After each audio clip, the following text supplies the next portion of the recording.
ფრიად სენსაციური ინფორმაცია გავრცელდა რამოდენიმე დღის წინ ჰაკერთა რომელიღაცა ჯგუფმა მოიპოვა რუსეთის ყველა მოქალაქის მონაცემთა ბაზა.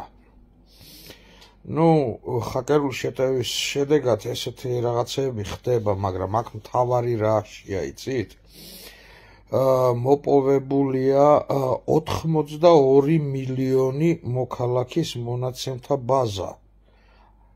ყველა მოქალაქის, ანუ რა გამოდის, რომ რუსეთის მოსახლეობის რაოდენობა არ აღემატება თურმე 82 მილიონს და სუტყვილი ყოფილა ის მონაცემები, რომ რუსეთის მოქალაქეების რაოდენობა 140 მილიონამდეა. ეს ძალიან ბევრ რამეს ცვლის, ძალიან ბევრს. და მნიშვნელოვნად გასააზრებელი ფაქტია.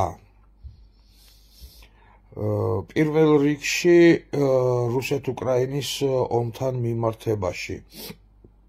ამ ომის დაწყებამდე უკრაინაში ცხოვრობდა 54 მილიონი ადამიანი.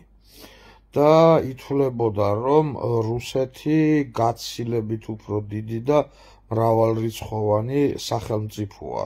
კი ბატონო, ტერიტორიულად ეს მართლაც უზარმაზარი სახელმწიფოა, მაგრამ აღმოჩნდა, რომ ამ უზარმაზარ ტერიტორიაზე ცხოვრობს 82 მილიონი ადამიანი, თავისი ბავშვებით, პენსიონერებით და ასე შემდეგ.